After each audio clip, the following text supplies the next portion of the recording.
Hello दोस्तों, welcome to exam takes. और हम पढ़ रहे हैं मध्य प्रदेश के नेशनल पार्क। चलो स्टार्ट करते हैं। और आज हम पढ़ेंगे कौन सा नेशनल पार्क? आज हम पढ़ेंगे माधव नेशनल पार्क, जो कहाँ पर पड़ता है?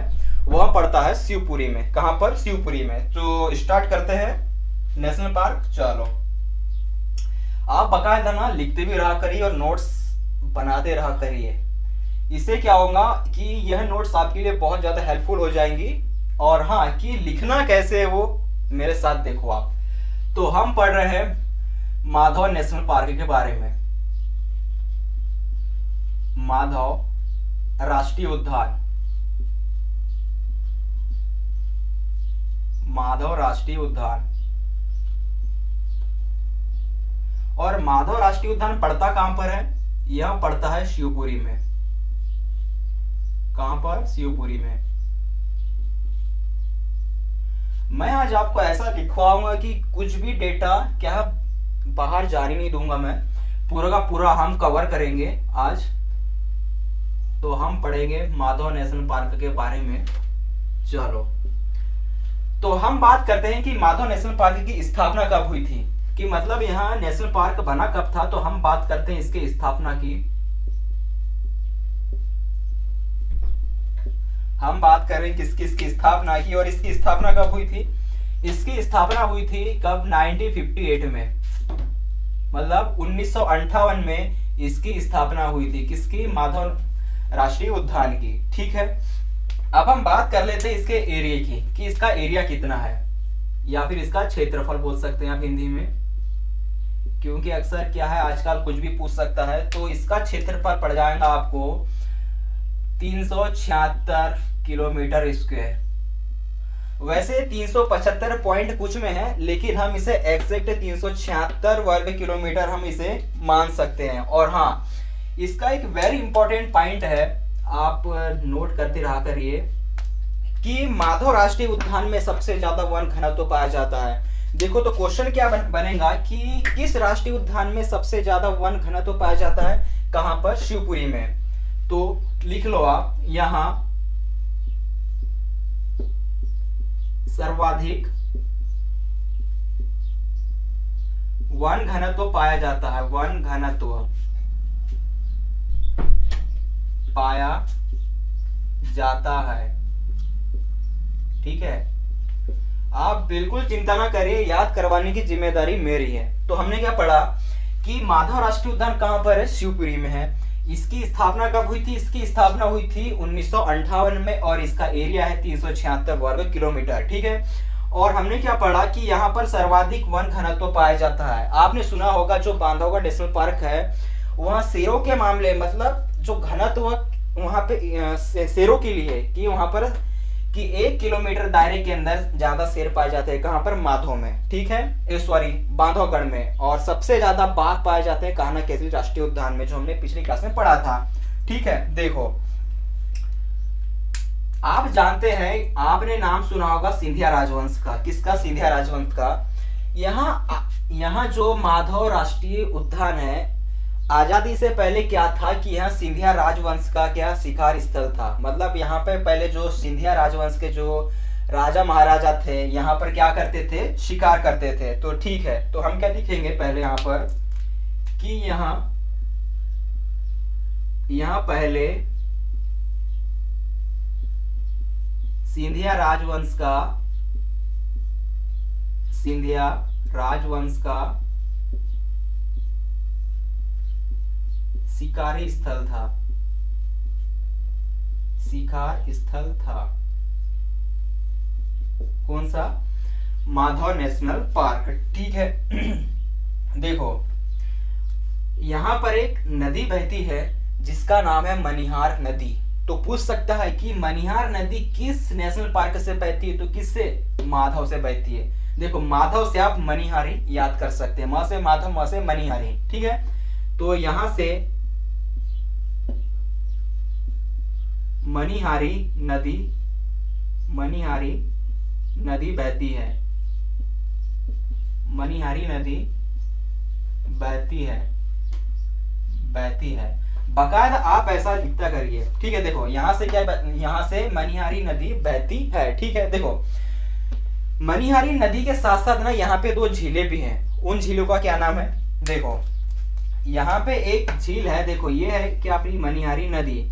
तो इस मनिहारी नदी में ही 2 झीलों का निर्माण हुआ है। एक झील का क्या नाम है? एक झील का नाम है सांख्य सागर झील। क्या है? सांख्य सागर झील। क्या नाम है? सांख्य सागर झील। और एक झील का क्या नाम है? जाधव सागर झील। क्या है? जाधव सागर झील। बाकायदा आप ऐसा ही लिखते रहा करिए, ज्यादा नहीं, कम से कम 8 से 10 पॉइंट होंगे। नहीं, मेरे हिसाब से कम 6 से 7 पॉइंट में पूरा आपका माधव नेशनल पार्क एंड हो जाएगा। ठीक है, और यकीन मानिए इससे बाहर कुछ नहीं जाएगा। आपके पास महावीर भी होंगी, आप देख लीजिएगा कि इतना डेटा आपको महावीर में भी नहीं मिलेगा। ठीक है, चलो तो हमने क्या पढ़ा कि माधव नेशनल पार्क में मनिहारी नदी बहती है। म से माधव, म से मनिहारी। ठीक है, और इस मनिहारी नदी में ही दो झीलों का निर्माण हुआ है। कौन सी झील? एक है सांख्य सागर झील और एक कौन सी है? जाधव सागर झील। तो ये जो सांख्य सागर झील है ना, यह किस लिए प्रसिद्ध है आप बता सकते हैं? यह प्रसिद्ध है मगरमच्छ सफारी के लिए प्रसिद्ध है। यहाँ मगरमच्छ सफारी के लिए प्रसिद्ध है। मगरमच्छ दिख रहा है ना? मगरमच्छ सफारी के लिए प्रसिद्ध है।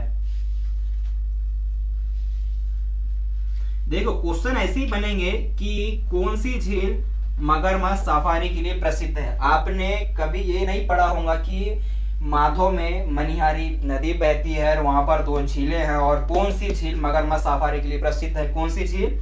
सांख्य सागर झील। यहां तक आ रहा है ना पूरा? ठीक है, आप बकायदा इतना लिखने के बाद एक और पॉइंट ऑफ लिखिएगा कि मनिहारी नदी के बाद यहाँ पर एक और नदी बहती है, और उसका क्या नाम है? उस नदी का नाम है बरही नदी। यहां से बरही नदी बहती है। तो 1 2 3 4 पॉइंट बस आपको याद करने हैं, वेरी वेरी इंपॉर्टेंट। देखो मैंने क्या बोला कि माधव राष्ट्रीय उद्यान शिवपुरी में है और इसकी स्थापना हुई थी 1958 में। इसका एरिया है 376 वर्ग किलोमीटर। ठीक है, यहाँ पर सर्वाधिक वन घनत्व तो पाया जाता है। यहाँ सबसे पहले सिंधिया राजवंश का शिकार स्थल था। ठीक है, और यहाँ से मनिहारी नदी बहती है जिसके ऊपर 2 झीलों का निर्माण हुआ है। कौन सी झील? एक झील है सांख्य सागर झील और एक झील का नाम है क्या? जाधव सागर झील। ठीक है, और यहाँ जो सांख्य सागर झील है वह किसके लिए प्रसिद्ध है? वह है मगरमच्छ के लिए प्रसिद्ध है। कौन सी झील? सांख्य सागर झील। और यहाँ से एक और नदी बहती है और उसका क्या नाम है? बरही नदी। ठीक है, इतने पॉइंट हो गए। बस 4 पॉइंट है, तो ऐसे याद हो जाते हैं। ठीक है, चलो और 2 पॉइंट है, आप उसको नोट कर लीजिएगा। चलो, और हाँ यार, सबसे पहले तो वीडियो को शेयर कर देना आप लोग, और जिन्होंने जो नए बंदे हैं और उन्होंने सब्सक्राइब नहीं किया है तो सबसे पहले सब्सक्राइब कर देना। चलो ठीक है, और 2 पॉइंट है। देखो हम बात कर रहे हैं राष्ट्रीय उद्यान की, तो आप जानते हैं वहां पर क्या, वहां पर वन तो पाए जाती हैं। देखो यहाँ पर मुख्य रूप से 2 वन मिलते हैं। उनका नाम पूछता है कि माधव, ये जो सलाई वन है, क्या नाम है उसका? सलाई वन। अक्सर पूछता है कि सलाई वन कौन से राष्ट्रीय उद्यान में पाए जाते हैं, तो कहां पर? माधव राष्ट्रीय उद्यान में सलाई वन पाए जाते हैं। और यहाँ पर एक और वन पाए जाते हैं जिसका क्या नाम है? उनका नाम है धावड़ा। थोड़ा सा अजीब नाम है, क्या नाम है? धावड़ा वन भी पाए जाते हैं,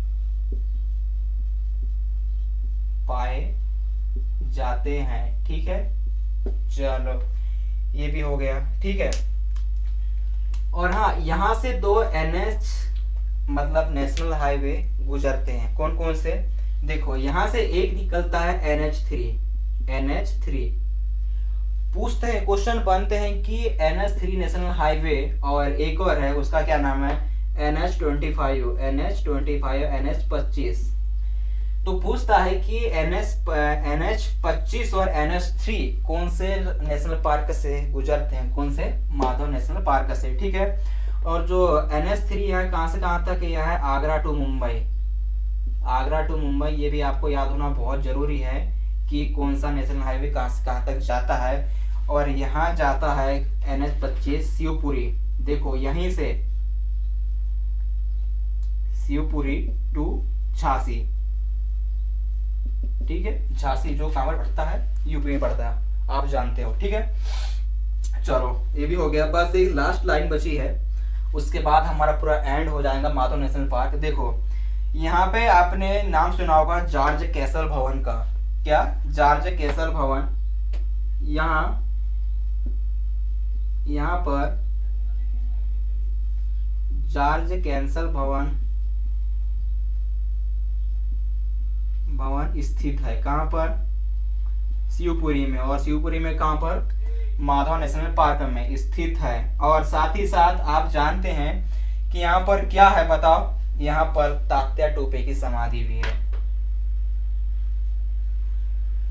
यहाँ पर तात्या टोपे की समाधि भी है,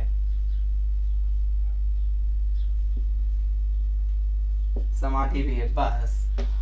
और अपना माधव नेशनल पार्क पूरा खत्म हो गया, ठीक है। यकीन मानिए इससे बाहर कुछ भी नहीं जाएगा, किससे बाहर, माधव नेशनल पार्क से बाहर, ठीक है। हमने क्या पढ़ा कि माधव नेशनल पार्क की स्थापना कब हुई थी, आपको याद है, बताओ। इसकी स्थापना हुई थी कब, 1958 में। और इसका एरिया कितना, इसका एरिया है 376 वर्ग किलोमीटर, ठीक है। इससे पहले यहाँ सिंधिया राजवंश का शिकार स्थल था। यहाँ से दो नदियां बहती है, एक का क्या नाम है, मनिहारी, और एक का क्या नाम है बताओ, एक का नाम है बरही नदी, ठीक है। मनिहारी नदी के ऊपर दो झील है, एक का क्या नाम है सांख्य सागर झील, और एक का क्या नाम है जाधव सागर झील, ठीक है। और यही सांख्य सागर झील के मतलब झील है जो मगरमच्छ के लिए प्रसिद्ध है, मतलब मगरमच्छ सफारी के लिए प्रसिद्ध है, कौन सी, सांख्य सागर झील, ठीक है। तो अपना इतना था, हम मिलेंगे इसके बाद नेक्स्ट नेशनल पार्क के साथ। चलो, और हाँ वीडियो को शेयर कर दिया करो, ठीक है।